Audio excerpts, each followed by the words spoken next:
गधा रहा गधा ही। एक जंगल में एक शेर रहता था। गीदड़ उसका सेवक था। जोड़ी अच्छी थी। शेरों के समाज में तो उस शेर की कोई इज्जत नहीं थी, क्योंकि वह जवानी में सभी दूसरे शेरों से युद्ध हार चुका था। इसलिए वह अलग थलग रहता था। उसे गीदड़ जैसे चमचे की सख्त जरूरत थी, जो 24 घंटे उसकी चमचागिरी करता रहे।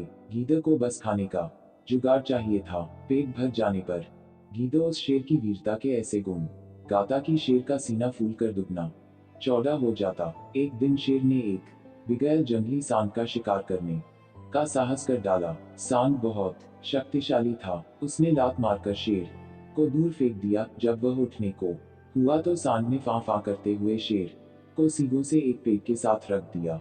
किसी तरह शेर जान बचाकर भागा। शेर सींगों की मार से काफी जख्मी हो गया था। कई दिन बीते, परंतु शेर के जख्म ठीक होने का नाम नहीं ले रहे थे।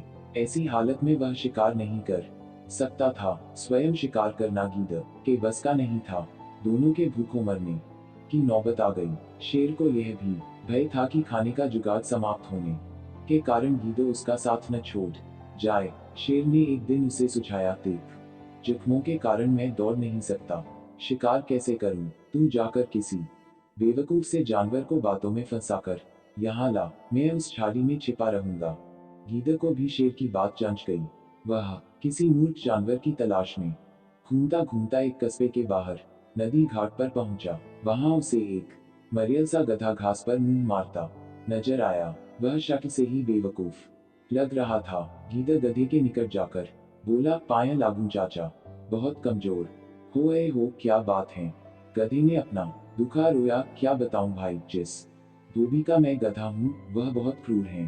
दिन भर धुलाई करवाता है और चारा कुछ देता नहीं।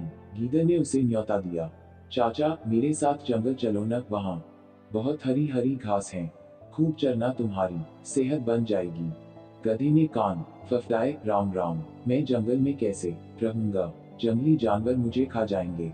चाचा तुम्हें शायद पता नहीं कि जंगल में एक बगुला भगत जी का सत्संग हुआ था। उसके बाद सारे जानवर शाकाहारी बन गए हैं। अब कोई किसी को नहीं खाता।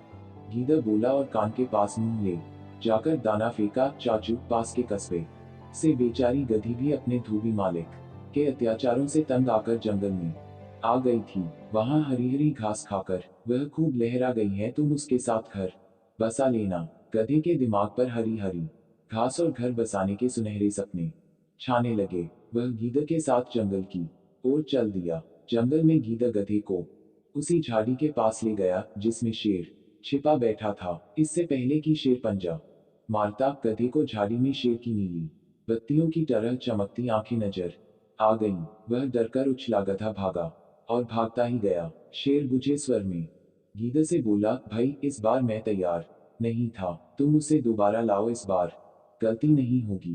गीदड़ दोबारा उस गधे की तलाश में कस्बे में पहुंचा। उसे देखते ही बोला, चाचा तुमने तो मेरी नाक कटवा दी, तुम अपनी दुल्हन से डरकर भाग गए। उस झाड़ी में मुझे दो चमकती आंखें दिखाई दी थी, जैसे शेर की होती हैं। मैं भागता न तो क्या करता? गधे ने शिकायत की। गीदड़ झूठ मूठ माथा पीटकर बोला, चाचा ओ चाचा, तुम भी निरे मूर्ख हो। उस झाड़ी में तुम्हारी दुल्हन थी। जाने कितने जन्मों से वह तुम्हारी राह देख रही थी। तुम्हें देखकर उसकी आंखें चमक उठी तो तुमने उसे शेर समझ लिया। गधा बहुत लज्जित हुआ। गीदड़ की चाल भरी बातें ही ऐसी थी। गधा फिर उसके साथ चल पड़ा। जंगल में झाड़ी के पास पहुंचते ही शेर ने नुकीले पंजों से उसे मार गिराया। इस प्रकार शेर व गीदड़ का भोजन जुटा। सीखकर दूसरों की चिकनी चुपड़ी बातों में आने की मूर्खता कभी नहीं करनी चाहिए।